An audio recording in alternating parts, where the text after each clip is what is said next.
भक्त भगवान की है आरती, पापियों को पाप से है तारती।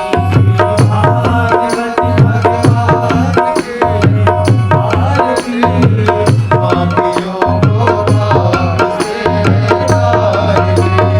भागवत भगवान की है आरती, पापियों को पाप से है तारती। भागवत भगवान की है आरती,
न शीतलीकरणं पुष्पै देवादिवन्दनम् आत्माभिवन्दनमात्मकल्याणाभिवन्दनम् ॐ देवो शान्तिरन्तरिक्षगुं शान्तिः पृथिवी शान्तिरापः शान्तिरोगर्यः शान्तिः वनस्पतयः शान्तिर्विश्वे देवाः शान्ति ब्रह्म शान्ति द्रवगुं शान्ति शान्तिरेव शान्तिः सामा शान्तिरेधि मन्त्रपुष्पाञ्जलिः ॐ यज्ञेन यजमय जन्तदेवास्तानि धर्माणि प्रथमान्यासन्ना देहनाकं महिमाना सचन्द्रचन्द्रपूर्वे साध्याः सन्ति देवाः हरिः ॐ एकदन्ताय विद्महे वक्रतुण्डाय धीमहि तन्नो दन्तिः प्रचोदयात् हरिः ॐ तत्पुरुषाय विद्महे महादेवाय धीमहि तन्नो रुद्रः प्रचोदयात् हरिः ॐ नारायणाय विद्महे वासुदेवाय धीमहि तन्नो विष्णुः प्रचोदयात् हरिः ॐ महालक्ष्मै च विद्महे विष्णुपत्न्यै च धीमहि तन्नो लक्ष्मी प्रचोदयात् हरिः ॐ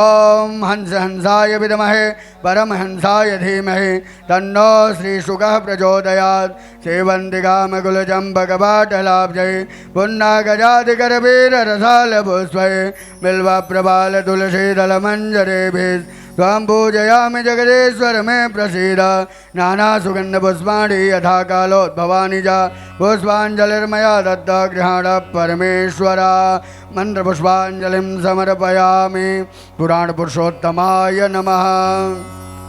बोल भागवत भगवान की जय, बोल वृंदावन बिहारी लाल की जय, राधा रानी सरकार की जय, सुखदेव भगवान की जय, पूज्य व्यास जी महाराज की जय, पूज्य स्वामी जी महाराज की जय।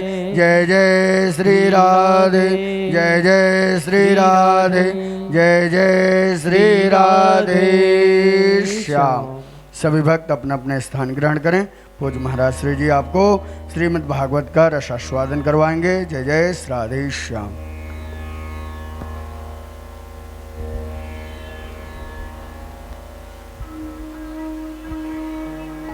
श्री राधे श्री राधे श्री राधे श्री राधे श्री राधे श्री राधे। जय जय श्री राधे।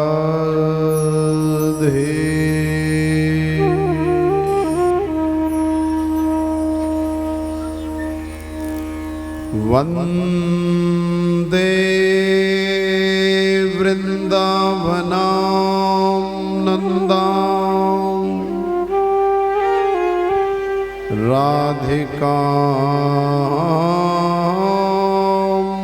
परमेश्वरी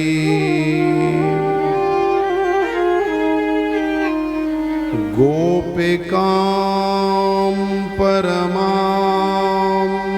शुद्धां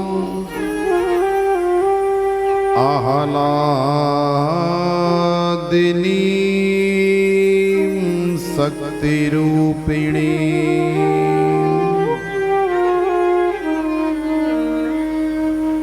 वंदे नंद ब्रजस्त्रीणां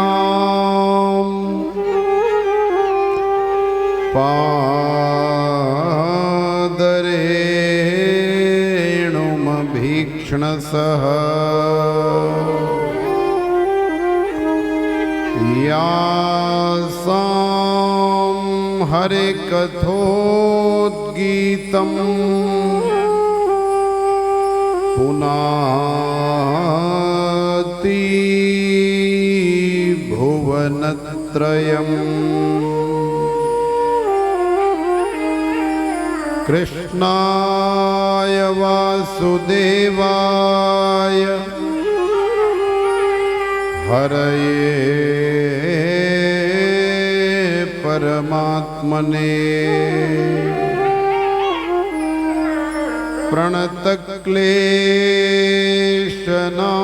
प्रणतक्लेशनाशाय गोविन्दाय नमो नमः। गोविन्दाय नमो नमः। बोलिए श्रीमद् भागवत भगवान की। श्री सुखदेव जी महाराज की। श्री व्यास जी महाराज की। श्री रमण बिहारी लाल की। श्री द्वारिकाधीश की। किशोरी श्री राधिका रानी की। श्री सद्गुरुदेव भगवान की। आज के आनंद की। जय जय श्री राधे। श्रीमद् भागवत कथा अमृत वर्षा के आज हम लोग सप्तम दिवस में प्रवेश कर रहे हैं। तो आइए भगवान की कथा में प्रवेश करने से पूर्व भगवान नाम संकीर्तन करें। तत्पश्चात कथा का आनंद लेंगे। ठाकुर हमरे रमण बिहारी। हम हैं रमण बिहारी के।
सद्गुरुदेव भगवान की जय जय श्री राधे।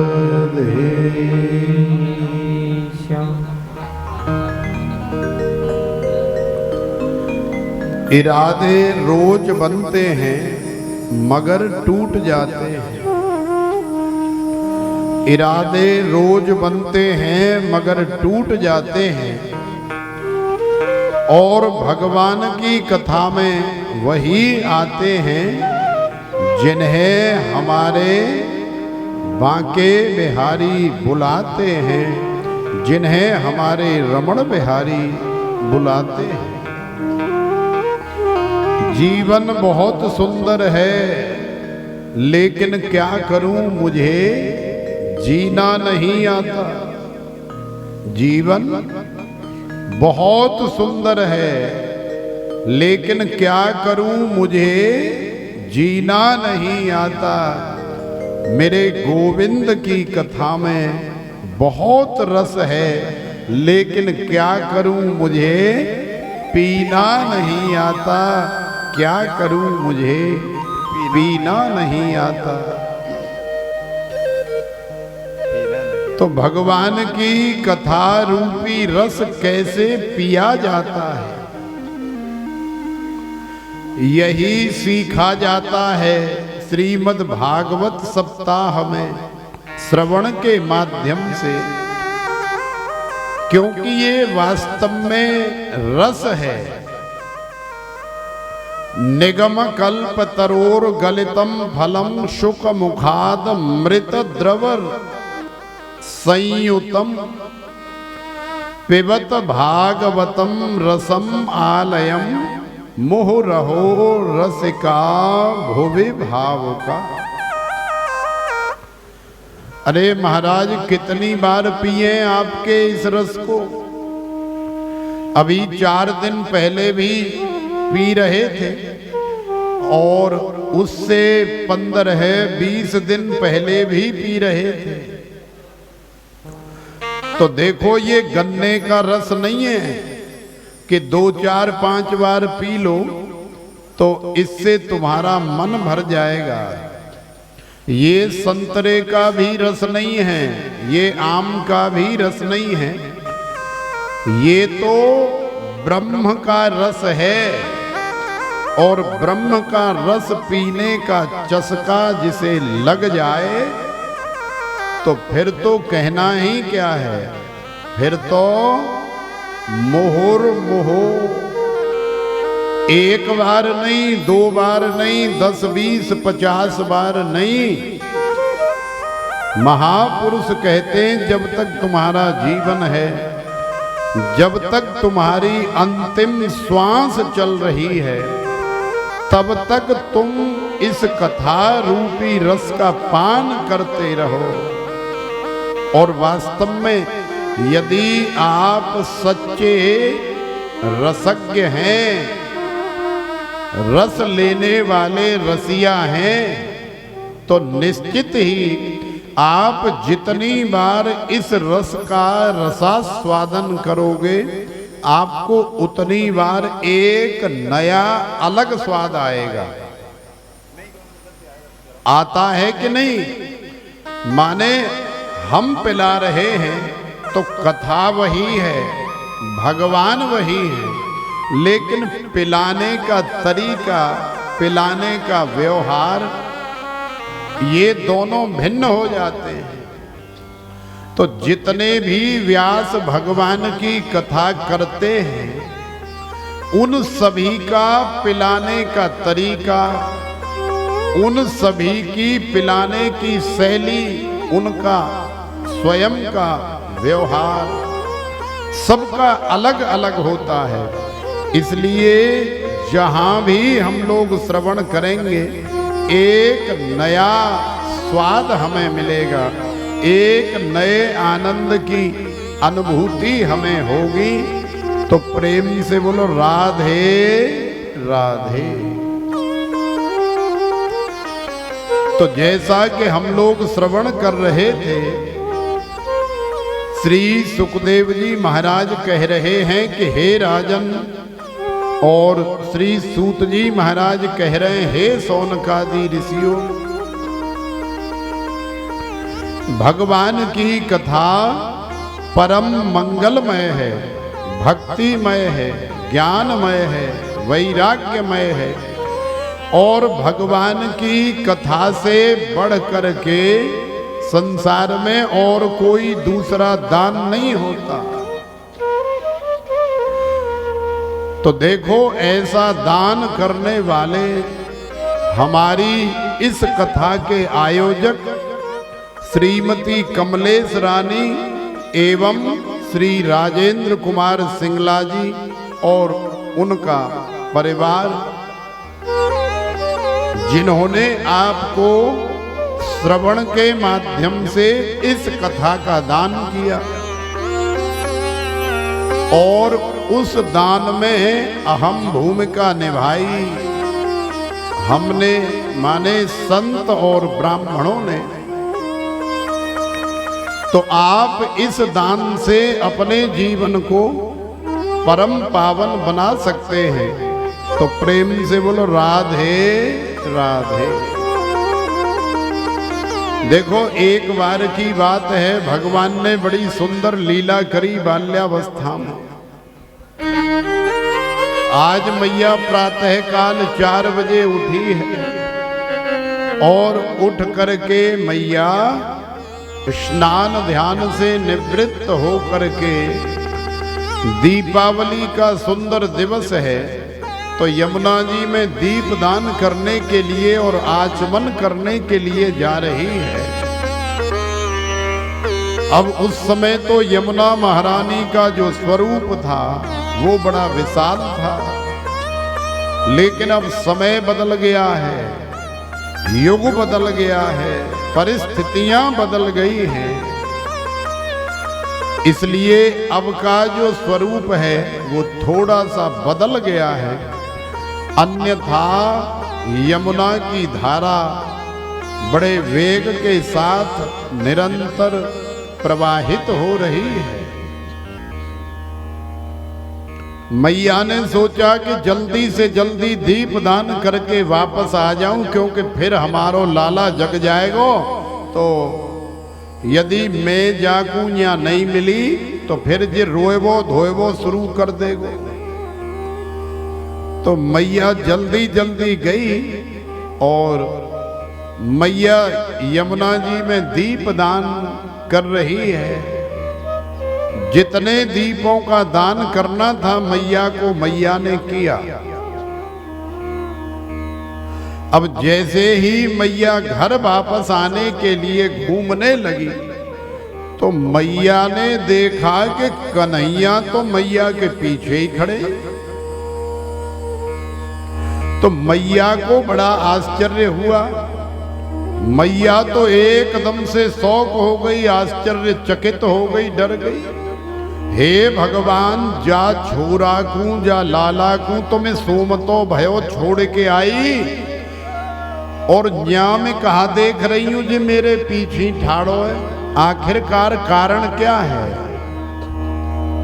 चौरे लाला चौरे छोरा, तो कू तुम्हें सोमतो भयो छोड़ करके चली आई, तू न्या कैसे आए गयो, तो कू कैसे पतो लगी? तो भगवान ने कहा कि मैया, मैं आपके बिना एक पल भी नहीं रह सकता। क्यों? क्योंकि यशोदा रानी नंद रानी निरंतर अहरनिश केवल और केवल अपने लाला का ही चिंतन करती है। चाहे वो लाला के पास में रहे तो भी, और चाहे लाला से थोड़ी शारीरिक रूप से दूर रहे तो भी। कन्हैया का चिंतन, कन्हैया की स्मृति नंद रानी के मन से, मस्तिष्क से निकलती नहीं है। तो यदि कोई ऐसा चिंतन करने वाला भगवान का भगत हो तो भगवान भी एक पल उस भगत के बिना रह नहीं पाते। तो मैया ने कही अच्छा चल ठीक है, तू आए तो गयो, लेकिन जे कहा कर रहे हो है? माने मैया दीपदान कर रही है और लाखों करोड़ों लोगों ने भी आज दीपदान किया है। तो यमुना जी में दोनाओं में दीपक प्रज्वलित हुए, लाखों करोड़ों की संख्या में जल के अंदर प्रवाहित हो रहे हैं। तो कन्हैया पता है क्या कर रहे? कन्हैया अपने घुटने तक के जल में घुस करके और एक एक दीपक उठा करके दोने सहित किनारे पर रख रहे हैं। तो मैया को आश्चर्य हो रहा है कि आखिरकार ये ऐसा क्यों कर रहा है। तो मैया ने कन्हैया से पूछा, चौरे लाला ये तू क्या कर रहे हो? तो कन्हैया ने कही, मैया तू देख नहीं रही, मैं इनको पार लगाए रहे हूं। तो मैया को बड़ी जोर से हंसी आई। देखो कैसो बालक है, कैसी बाल बुद्धि है बाबरो है। अरे तू काल है जिन पार लगावेगो? जी कोई 2, 4, 5 या 10, 20 थोड़े ही है, यहाँ तो लाखों करोड़ों की संख्या में प्रवाहित हो रहे। तू काल है पार लगावेगो? तो भगवान ने बड़ा सुंदर जवाब दिया। यही वास्तव में इस लीला में सुनने लायक है। भगवान कह रहे हैं, बाल कृष्ण कह रहे हैं कि मैया देख, मैंने ये लाखों करोड़ों दीपकों को पार लगाने का कोई ठेका थोड़े ही ले रखा है। तो मैया ने कही, तू ही तो कह रहा है कि मैं इनको पार लगा रहा हूं। हाँ मैया, मैं इनको पार लगा रहा हूं, लेकिन मैं पार उन्हीं दीपकों को लगा रहा हूं जो मेरी रेंज में आ रहे हैं। माने जहां मैं खड़ा हूं, जो मेरे आस पास होकर के जा रहे हैं, जो मेरे कवरेज क्षेत्र में आ रहे हैं, माने मेरे आगे पीछे दाएं बाएं बिल्कुल आस पास से जो गुजरने वाले दीपक हैं, मैं उन्हें पकड़ करके पार लगा रहा हूं। तो देखो कितनी सुंदर शिक्षा है इस लीला में। अब ऐसे तो इस भवसागर में अनंत जीव हैं, लेकिन इन अनंत जीवों में से सबका ठेका नहीं लिया भगवान ने पार लगाने का।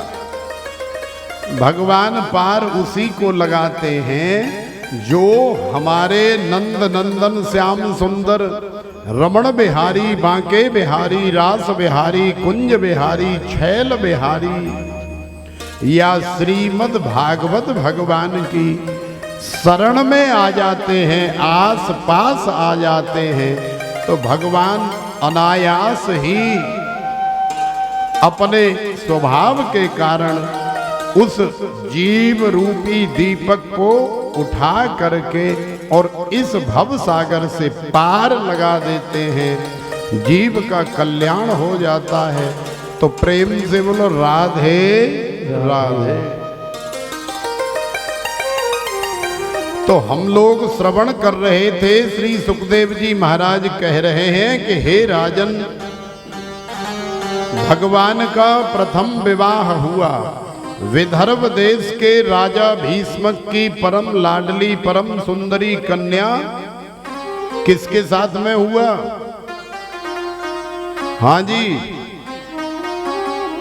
किसके साथ में? भगवान का प्रथम विवाह किसके साथ में हुआ? रुक्मिणी के साथ में। तो रुक्मिणी जी के साथ में भगवान का प्रथम विवाह हुआ। द्वारिका में भगवान लेकर के गए। तो आज मैया देवकी और मैया यशोदा के मन का बड़ा सुंदर भाव है, क्योंकि वहां से तो रथ में बिठा करके द्वारिकाधीश ले गए, लेकिन विवाह और पाण ग्रहण संस्कार तो द्वारिका में ही जाकर के संपन्न हुआ। तो आज विवाह होने से पहले, भामर डरवे से पहले द्वारिकाधीश का बड़ा सुंदर श्रृंगार किया जा रहा है। देखो, माता के लिए बालक चाहे 1 वर्ष का हो, चाहे 10 वर्ष का हो और चाहे 80 वर्ष का हो, माता के लिए तो वो उसका छोटा सा बालक ही होता है। तो आज नंद रानी और मैया देवकी का बड़ा सुंदर भाव उमड़ रहा है कि देखो री लालियो, देखो री सखियो, आज मेरो द्वारिकाधीश, आज मेरो कन्हैया, आज मेरो कनुआ पहली बार जीवन में दूल्हा बन रहा है।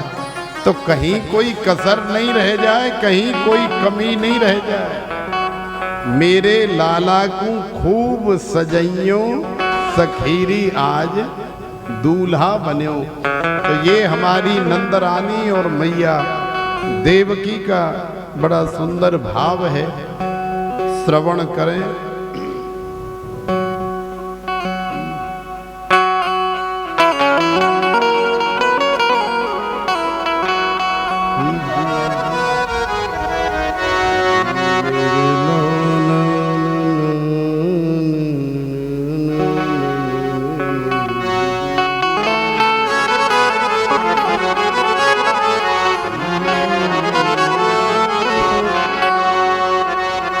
हो मेरे लाला को खूब सजइयो सखीरी आज दूल्हा बन्यो मेरे लाला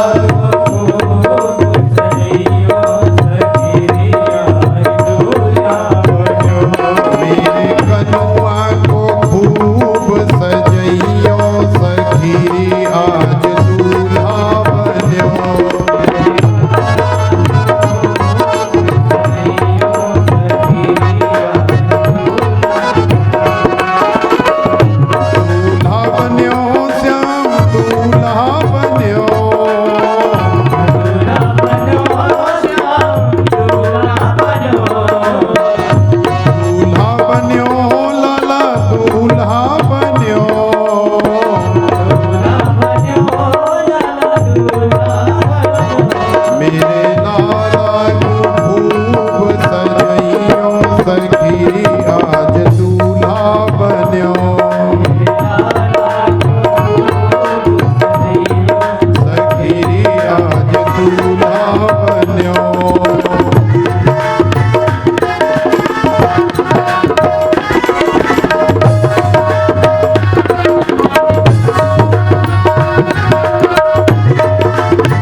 छोटे पैरों में बांधो पैंजनिया छोटे छोटे पैरों में बांधो पैंजनिया छोटे छोटे पैरों में बांधो पैंजनिया छोटे छोटे पैरों में बांधो पैंजनिया या के पैरों में या के पैरों में या के पैरों में जूती पहनइयो सखीरी आज दूल्हा बन्यो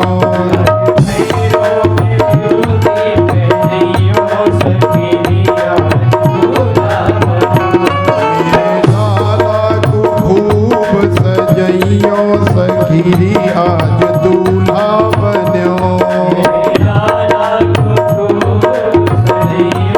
सखीरी आज दूल्हा बन्यो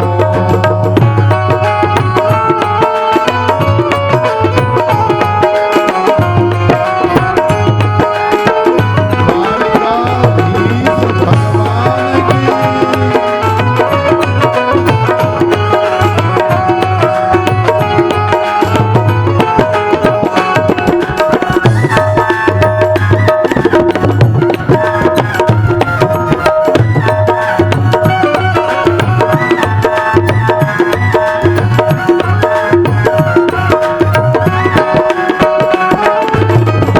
छोटे छोटे हाथों से बंसी को छीनो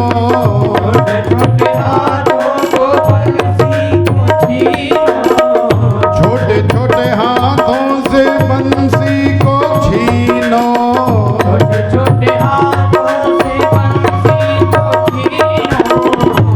या के हाथों में या के हाथों में या के हाथों में मेहंदी लगइयो सखी आज दूल्हा बन्यो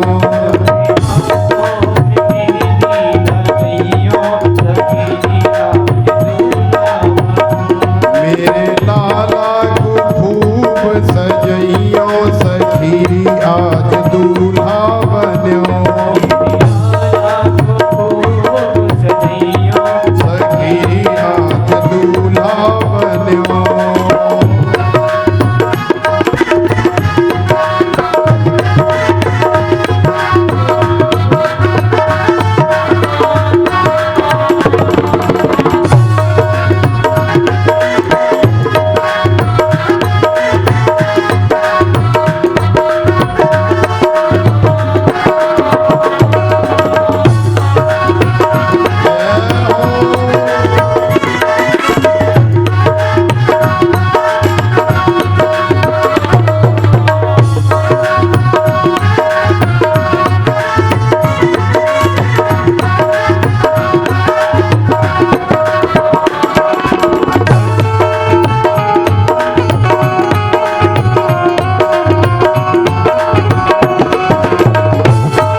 चंदा से मुखड़े पे लालों है लाली, चंदा से मुखड़े पे लालों है लाली, चंदा से मुखड़े पे लालों है लाली, चंदा से मुखड़े पे लालों है लाली, या के माथे पे, या के माथे पे, या के माथे पे टीका लगइयो सखी आज दूल्हा बन्यो, माथे पे टीका लगइयो सखी आज दूल्हा बन्यो, मेरे लाला को खूब सजइयो सखी आज दूल्हा बन्यो, लाला को खूब सजइयो सखी आज दूल्हा बन्यो।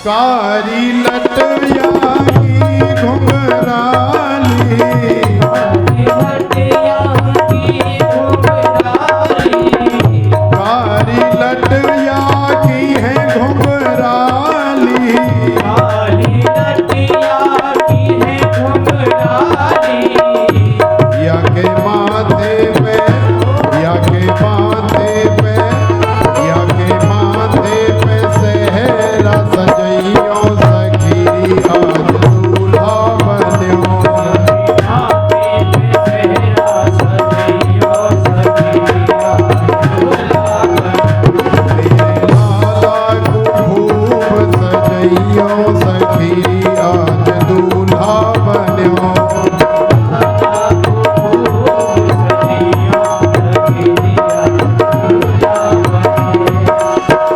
दूल्हा बन्यो श्याम दूल्हा बन्यो, दूल्हा बनो आज दूल्हा बनो, दूल्हा बन्यो लाला दूल्हा बन्यो, दूल्हा बनो आज दूल्हा बनो, मेरे लाला को खूब सजइयो सखी आज दूल्हा बन्यो,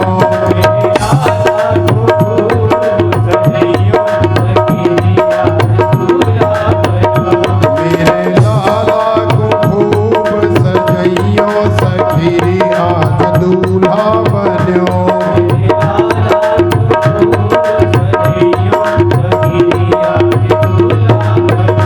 मेरे लाला को खूब सजइयो सखी आज दूल्हा बन्यो,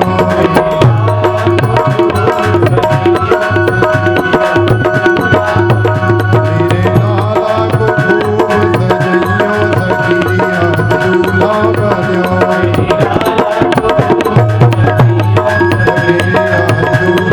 आज दूल्हा बन्यो, आज दूल्हा।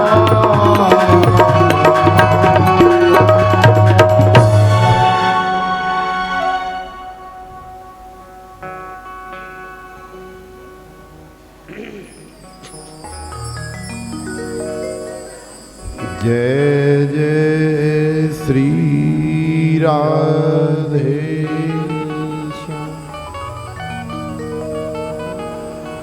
तो देखो आज जीवन में पहली बार द्वारिकाधीश दूल्हा बने हैं।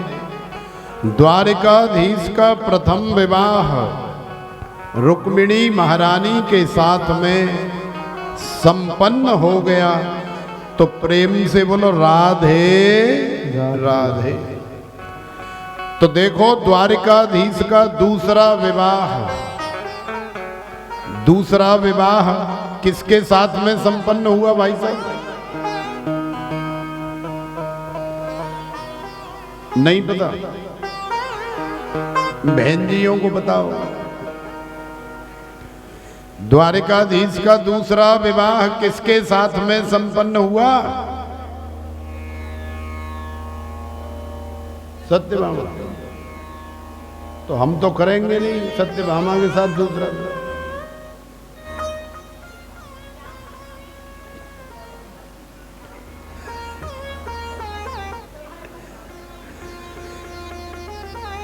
आप सही कह रही हो। देखो ये भी गवाही दे रहा है। माने द्वारिकाधीश का दूसरा विवाह जामवंती के साथ में संपन्न हुआ, लेकिन कैसे हुआ? तो इसकी कथा कुछ इस प्रकार से है कि देखो एक सत्राजित नाम के राजा हैं, जिनका एक छोटा भाई है जिसका नाम है प्रसेन। सत्राजित नाम के राजा ने बड़ी कठोर साधना करी, तपस्या करी, जिसके फल स्वरूप उसे भगवान की तरफ से एक स्यमंतक मणि की प्राप्ति हो गई। अब वो स्यमंतक मणि क्या करती है? तो वो स्यमंतक मणि 8 भार नित्य सोना प्रदान करती है। 8 भार मतलब एक भार होता है 25 किलो का, तो 25 अट्ठे 200, तो माने 2 कुंटल सोना प्रतिदिन उस मणि के माध्यम से राजा सत्राजित को प्राप्त होता है। अब राजा सत्राजित कोई बहुत बड़े राजा तो है नहीं, छोटे से राजा है। एक बार द्वारिकाधीश का मिलन राजा सत्राजित से हुआ, तो राजा सत्राजित के साथ में द्वारिकाधीश का जब वार्तालाप हुआ, विचार विमर्श हुआ, तो द्वारिकाधीश ने कहा कि देखो राजन, आपको हम एक सलाह दें। बोले हाँ महाराज बताओ। बोले बात कछु ऐसी है कि ठीक है आपने अपनी मेहनत, अपने पुरुषार्थ, अपने परिश्रम से इस स्यमंतक मणि को प्राप्त किया है, लेकिन जितना फल, जितना सोना ये प्रदान करती है नित्य, उतनी आपको आवश्यकता है नहीं। आपका तो बिना मणि के, बिना सोने के ही बहुत बढ़िया काम चल जाता है। तो इस मणि के फल का जो उपभोग है, ये सारे संसार के कल्याण के लिए हो, माने संसार के काम आए, सारे समाज के काम आए, कुछ ऐसी व्यवस्था हो, माने इस मणि से जो फल प्राप्त होता है उसे संसार के विकास कार्यों में, संसार के कल्याणार्थ, संसार के उत्थान के लिए लगाया जाना चाहिए। तो राजा सत्राजित ने सलाह तो सुन ली, लेकिन ऐसा कुछ किया नहीं। तो द्वारिकाधीश सलाह दे करके अपने घर चले गए। अब कुछ दिन बाद उसका छोटा भाई प्रसेन उस मणि को लेकर के, अब ये राजा महाराजा लोग जंगल में तो जाते ही हैं, शिकार इत्यादि का शौक होता है। तो प्रसेन शिकार खेलने के लिए गया है और मणि को साथ में ले करके गया है। क्यों? क्योंकि मणि उस राजमहल की सबसे प्रिय वस्तु है। तो हमारी जो सबसे प्रिय वस्तु होती है, हम उसे हर जगह अपने साथ, अपने पास रखना चाहते हैं। लेकिन दैव योग से हुआ ये कि जंगल में बहुत अंदर जाने के बाद राजा के भाई प्रसेन को एक बहुत बड़ा बब्बर सिंह दिखाई देता है। प्रसेन उसका शिकार करना चाहता है, लेकिन वो साधारण शेर है नहीं। शेर ने छलांग मारी, झपट्टा मारा और एक ही झपट्टे में प्रसेन के घोड़े को धराशायी कर दिया। अब जैसे ही घोड़ा नीचे गिरा, प्रसेन गिरा, आनन फानन में सिंह ने प्रसेन का काम तमाम कर दिया, माने प्रसेन की हत्या कर दी। और उस मणि को लेकर के सिंह आगे की तरफ चल निकला। अब 2, 4, 5 किलोमीटर आगे जाने के बाद सिंह का सामना एक भालू से हो गया। तो भालू ने देखा कि ये तो बहुत बढ़िया चीज है, इसके पास कोई चमकती हुई, चमचमाती हुई, तो क्यों न ये हमारे हत्थे आ जाए, क्यों न ये हमारे हाथ लग जाए। लेकिन शेर ऐसे आसानी से देने वाला तो है नहीं। तो देखो, सिंह के अंदर और भालू के अंदर बड़ा भयंकर युद्ध हुआ। कई दिन तक युद्ध चलता रहा और आखिरकार जीत जो है जामवंत जी माने भालू की हुई। सिंह को मार करके वहीं डाल दिया और उस सिंह से मणि लेकर के अपने घर, अपनी गुफा में चले गए। अपनी परम लाडली, परम सुंदरी कन्या जिसका नाम है जामवंती, तो जामवंती को ले जा करके मणि दे दी। अब मणि इतनी प्यारी है कि उस मणि को जो भी देखता है वो उस मणि का ही हो जाता है। तो जामवंती को मणि से बड़ा लगाव हो गया, बड़ा प्रेम हो गया। अब जामवंती भी हर समय मणि के साथ ही रहने लगी। जब 2-4 दिन प्रसेन लौट करके घर नहीं आया तो सबको बड़ी चिंता हुई। राजा ने सैनिक भेजे तो पता लगा कि महाराज उनका कोई अता पता नहीं है, कहीं गायब हो गए। तो देखो, विरोधी संसार में सबके होते, चाहे भगवान श्री राम हो, चाहे कृष्ण हो, चाहे द्वारिकाधीश हो, चाहे आप हो या चाहे हम हो। तो विरोधियों ने झूठी खबर फैलाई। विरोधी हमेशा मौके की तलाश में रहते हैं कि कब मौका मिले।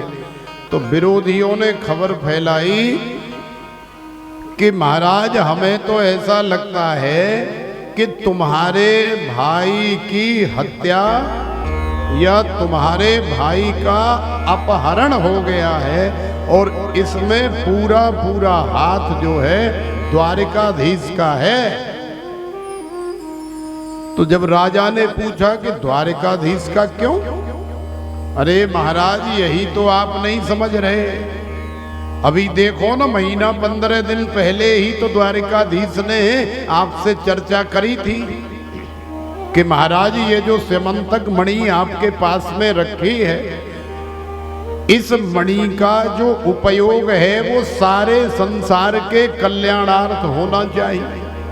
तो महाराज हमें तो उसी दिन पता लग गया था कि ये द्वारिकाधीश की जो नजर है वो तुम्हारी मणि के ऊपर है और वो मणि को पाने के लिए कुछ भी करने के लिए तैयार है। 10-20 विरोधियों ने कहा तो राजा 17 जितने भी सत्य मान लिया। और धीरे धीरे करके सारे संसार में ये खबर फैल गई कि द्वारिकाधीश ने सत्राजित के भाई का अपहरण करके मणि को ले लिया है या उसकी हत्या करके कहीं गायब कर दिया है। तो देखो, प्रसेन की हत्या और अपहरण का जो कलंक है वो द्वारिकाधीश के मत्थे चढ़ गया। तो द्वारिकाधीश ने सोचा कि अब कलंक लग तो गया ही है, सारे संसार में अनेकों प्रकार की बातें हो तो रही हैं, लेकिन हमें भी थोड़ा प्रयास करना चाहिए। हमें भी अपने आप को सिद्ध करने का प्रयास करना चाहिए कि हम झूठे हैं या सच्चे हैं। तो आज द्वारिकाधीश द्वारिका से चले आए और आकर के उसी जंगल में गए जहां प्रसेन शिकार खेलने गया था। धीरे धीरे आगे बढ़ते गए और आगे चल करके देखा द्वारिकाधीश ने कि प्रसेन का घोड़ा मरा हुआ पड़ा है। उससे 10, 20, 50 कदम और आगे चल करके देखा तो प्रसेन भी मरा हुआ पड़ा है। तो द्वारिकाधीश समझ गए कि अच्छा, तो सिंह ने इन दोनों का शिकार किया है। तो अब सिंह के पद चिन्हों का पीछा करते करते करते करते 4-5 किलोमीटर और आगे गए तो देखा सिंह भी मरा पड़ा है। लेकिन सबसे बड़े ताज्जुब की बात यह है कि मणि न घोड़े के पास मिली, न सिंह के पास मिली और न प्रसेन के पास मिली, और जबकि जंगल में लेकर के प्रसेन ही आया है। तो आखिरकार ये स्यमंतक मणि गई तो गई कहां?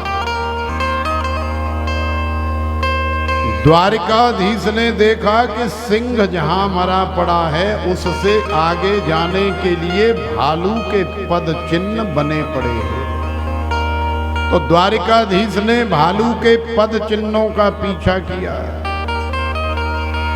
और आगे चलते गए तो वो पद चिन्ह द्वारिकाधीश को एक गुफा के अंदर ले गए, जहां पर एक परम सुंदरी कन्या उस चमचमाती हुई मणि के साथ अपने कक्ष में क्रीड़ा कर रही है, खेल रही है।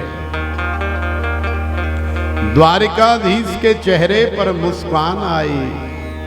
द्वारिकाधीश ने अपने मन में सोचा कि जिसकी हमें तलाश थी, चलो वो मिल गया है। अब जैसे ही द्वारिकाधीश ने मणि लेने के लिए हाथ आगे बढ़ाया तो मणि तो पकड़ नहीं पाए, उससे पहले ही पीछे से छलांग मार के झपट्टा मार करके भालू टूट पड़ा और भालू ने आनन फानन में द्वारिकाधीश में एक आध पटक तो मार ही दी।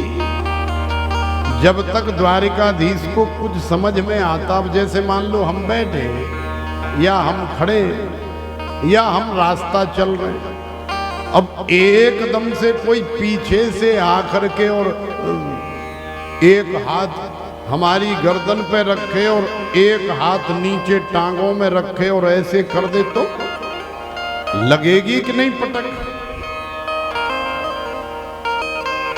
तो द्वारिकाधीश संभले और संभल करके फिर द्वारिकाधीश ने भी पटक लगाई, क्योंकि वहां बात करने के लिए तो कोई तैयार है ही नहीं। जामवंत जी समझ रहे हैं कि ये कोई हमारा दुश्मन है और द्वारिकाधीश समझ रहे हैं कि ये भालू हमें समझने का प्रयास नहीं कर रहा है। तो दोनों में श्री सुखदेव जी महाराज कह रहे हैं कि 27 दिन 27 रात्रि पर्यंत द्वंद्व युद्ध चला माने दिन और रात कितने 27। आज लड़ते लड़ते लड़ते लड़ते जामवंत जी की नस नस ढीली हो गई। जामवंत जी के भुजाओं की सारी खुजार सारी खुजली मिट गई। जामवंत जी पस्त हो गए और अब जामवंत ने द्वारिकाधीश भगवान को पहचान लिया है। पहचान करके चरण पकड़ लिए, हाथ जोड़ के खड़े हो गए। बोले प्रभु मुझे माफ कर दो, मैंने आपको पहचान लिया है। आप कोई और नहीं, आप तो साक्षात श्री रघुनाथ हो, मेरे प्राणनाथ हो, दीनानाथ हो। अब मैं जान गया हूं, क्योंकि संसार में तो आपके अलावा ऐसा कोई उस समय भी नहीं था जब राम रावण का युद्ध हुआ था, और ना ही आज भी है। माने जामवंत के अंदर इतनी सामर्थ्य थी कि भगवान के अलावा उन्हें संसार में कोई भी हराने वाला या पस्त करने वाला था ही नहीं। जब आज हार गए तो जामवंत जी को एहसास हो गया, और जामवंत जी ने क्षमा प्रार्थना करी। तो द्वारिकाधीश ने कहा कि ठीक है जामवंत, तुमने हमें पहचान लिया, अच्छा हुआ। तो द्वारिकाधीश ने राम जी बन करके दर्शन दिए, जामवंत जी का जीवन निहाल कर दिया, धन्य कर दिया। और जब द्वारिकाधीश वापस आने लगे तो जामवंत ने हाथ जोड़ करके एक निवेदन किया। कौन सा निवेदन?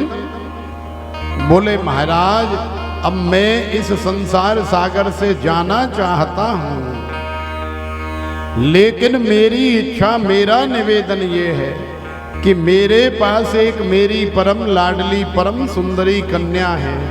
आप इस मणि को भी ले जाओ और मणि के साथ साथ मेरी कन्या को भी अपने चरणों की दासी बना करके रख लो, तो मेरा जीवन सफल हो जाएगा।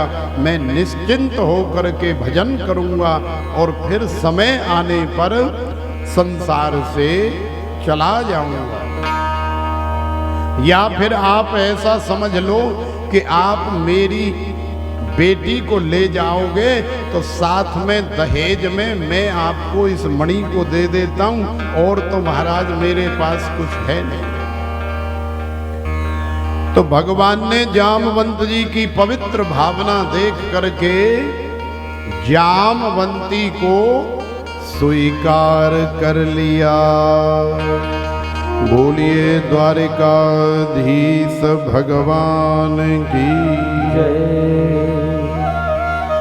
जय जय श्री राधे। द्वारिकाधीश और मणि और जामवंत जी तीनों ही द्वारिका में पहुंचे। द्वारिका में जाकर के जामवंती के साथ द्वारिकाधीश का दूसरा विवाह संपन्न हो गया। अब द्वारिकाधीश के कितने विवाह हो गए? 2। तो एक तो यहां है, दूसरी कहां है? तो द्वारिकाधीश के 2 विवाह संपन्न हो गए। अब उस मणि को लेकर के द्वारिकाधीश सत्राजित के पास आए और आकर के उसके मुंह पे मारी। बोले ले, इस मणि के लिए तूने हमें संसार में बदनाम किया, कलंकित किया, ये ले मणि। और सारी कहानी बताई। जब सारी कहानी की सच्चाई का पता लगा तो सत्राजित भी बड़ा लज्जित हुआ और सोचने लगा कि मुझे तो नरक में भी जगह नहीं मिलेगी। क्यों नहीं मिलेगी? क्योंकि मैंने द्वारिकाधीश जैसे ईमानदार सज्जन के ऊपर एक राजा के ऊपर कलंक लगाया, वो भी संसार के झूठे लोगों की बातों में आकर के, लेकिन सच्चाई उससे बिल्कुल भिन्न निकली, अलग निकली। लेकिन अब पछताए होत क्या जब चिड़िया चुग गई खेत। तो 17 जितने भी द्वारिकाधीश के चरण पकड़े, हाथ जोड़े, बोले महाराज मुंह माफ कर दे। द्वारिकाधीश ने कहा कोई बात नहीं, हमारी तरफ से तो माफ ही है, आनंद लो। तो 17 जितने कहा, बोले ना महाराज ऐसे नहीं मानूंगो। तो भगवान ने कहा फिर कैसे मानेगो? बोले महाराज मेरे संग में आप मेरे दामाद बन जाओ, आप मेरे रिश्तेदार बन जाओ। मेरी एक परम सुंदर परम लाडली कन्या है जिसका नाम है सत्यभामा, आप उसे अपने चरणों की दासी बना करके ले जाओ, साथ में ये मणि भी ले जाओ, ये संसार के कल्याण के काम आएगी। तो महाराज मैं समझूंगा कि आपने मुझे माफ कर दिया, आपने मुझे क्षमा कर दिया, अन्यथा यदि आप अकेले जाएंगे तो मुझे लगेगा कि आपने मुझे क्षमा दान नहीं दिया। तो द्वारिकाधीश ने सोचा कि चलो आखिरकार इंसान एक पुतला है और गलती हो ही जाती है। गलती कौन नहीं करता है? गलती कोई पशु पक्षी थोड़े ही करेगा, गलती इंसान से ही होती है। लेकिन गलती करने के बाद यदि हमें गलती का पश्चाताप हो जाए और हम अपनी गलती को स्वीकार कर लें तो वास्तव में हमसे श्रेष्ठ और कोई नहीं है। लेकिन संसार में क्या होता है कि हम लोग गलती भी करते हैं अहंकारवश, लेकिन उसे स्वीकार भी नहीं करते। झूठ भी बोलते हैं तो उसे सच साबित करना चाहते हैं। अनर्गल बोलते हैं, अशास्त्रीय विधि से बोलते हैं।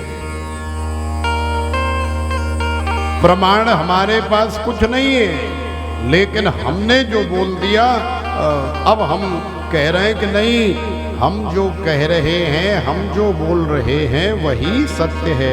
तो देखो भैया ऐसा नहीं है, क्योंकि तस्मात् शास्त्रम प्रमाणम ते कार्य व्यवस्थितो ज्ञात्वा शास्त्र विधानोक्तम कर्म करतो मेहार हसी। तुम जो कह रहे हो उस बात का कोई न कोई प्रमाण तो होना ही चाहिए। वो बात गीता में लिखी है कि रामायण में लिखी है कि भागवत में लिखी है, वेद में लिखी है, या किसी पुराण में लिखी है, या किसी बहुत बड़े महापुरुष के श्री मुख से सुनी गई है। माने कोई तो प्रमाण होना चाहिए। बिना प्रमाण युक्त के ज्यादातर संसार की बातें होती हैं और उन्हीं बातों को हम सत्य मान करके लड़ने मरने के लिए तैयार रहते हैं। तो देखो आज सत्राजित से गलती हुई तो सत्राजित ने अपनी गलती को स्वीकार किया और गलती को स्वीकार करके क्षमा दान मांगा, प्रायश्चित किया। तो द्वारिकाधीश ने सत्यभामा को स्वीकार कर लिया और द्वारिकाधीश सत्यभामा को लेकर के द्वारिका में गए तो सत्यभामा के साथ में भी पाण ग्रहण संस्कार संपन्न हो गया। तो अब द्वारिकाधीश के कितने विवाह हो गए? अब द्वारिकाधीश के 3 विवाह संपन्न हो गए। बोलिए द्वारिकाधीश भगवान की। अब द्वारिकाधीश आनंद के साथ अपनी तीनों रानियों के साथ में रहने लगे। अब कुछ दिन बाद सत्यभामा चूंकि महलों में रहने वाली है, सत्यभामा चूंकि एक राजा की कन्या है, तो बड़े लाड़ प्यार से तो वैसे ही पली है। अब जामवंती तो चलो बेचारी जंगल में गुफा में रहती है, रुक्मणी महारानी तो भाग करके आई है द्वारिकाधीश के साथ। तो सत्यभामा एक दिन विनोद में, आनंद में द्वारिकाधीश से कह रही है कि देखो द्वारिकाधीश, देखो कन्हैया, तुम हो कारे कन्हैया में गोरी, तुम्हारा मेरा मेल नहीं।